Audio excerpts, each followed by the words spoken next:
jumpa, salam sehat.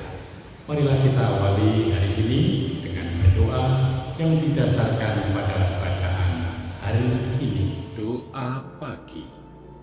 Pesta Santa Maria Magdalena. Aku telah melihat Tuhan. Dalam nama Bapa dan Putra dan Roh Kudus. Amin. Bapa, hari ini kami merayakan Pesta Santa Maria Magdalena. Injil memperkenalkan Maria Magdalena sebagai perempuan yang hadir saat peristiwa wafat Yesus.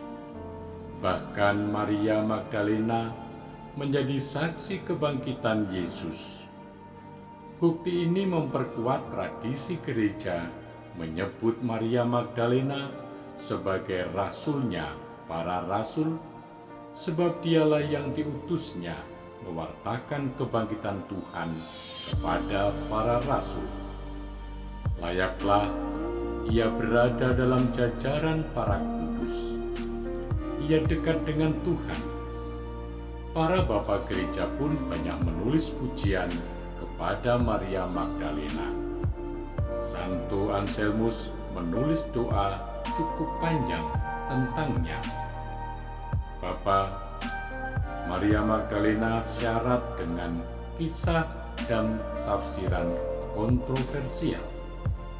Maria Magdalena dikisahkan sebagai seorang wanita tidak baik. Narasi-narasi tersebut jauh lebih menarik dan mengundang sensasi, sebab skandal itu berita.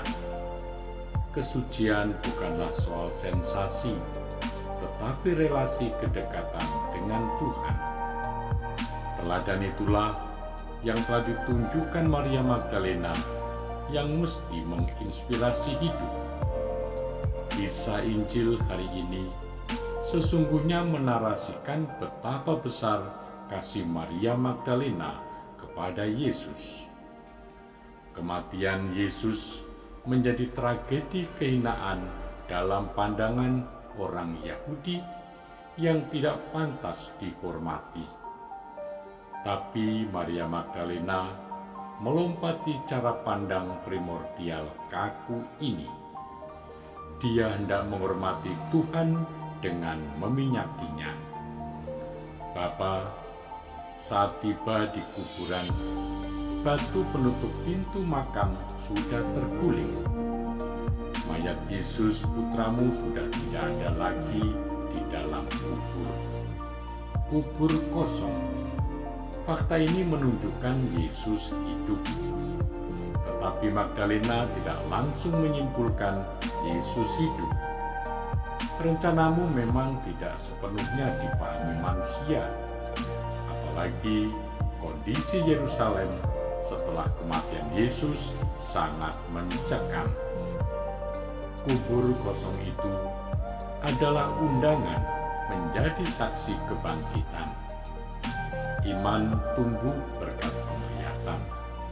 Semakin masuk lebih dalam, semakin kami melihat kemuliaan Kristus.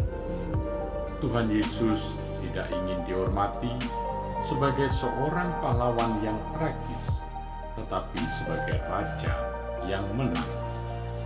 Maria Magdalena lebih beruntung dari perempuan-perempuan yang lain. Ia tidak hanya menjadi saksi pertama kubur kosong, tetapi juga saksi pertama melihat penampakan Tuhan Yesus.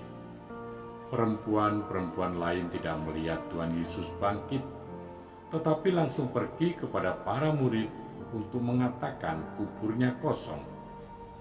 Kebangkitan Kristus itu dikonfirmasi dua bukti, yaitu kubur kosong dan penampakan diri Tuhan yang bangkit. Maria Magdalena melihat keduanya. Penampakan diri Yesus menunjukkan bahwa kubur kosong adalah bukti Dia hidup. Bapa, Putra Tunggalmu menyampaikan kabar sukacita Paskah kepada Maria Magdalena mendahului semua murid. Semoga berkat teladan pertobatan dan doanya, kami mewartakan Kristus yang hidup dan kelak melihatnya sebagai Raja dalam kemuliaan-Mu. Bukalah mata hati kami, supaya menyadari bahwa Engkau menggunakan orang lemah, rapuh dan berdosa menjadi alat-Mu. Semoga kami mau dan bersedia seperti Maria Magdalena, demi Kristus Tuhan kami, kini dan selama-lamanya. Amin. Semoga saudari-saudara sekalian diberkati oleh Allah yang Maha Kuasa, Bapa dan Putra dan Roh Kudus. Amin.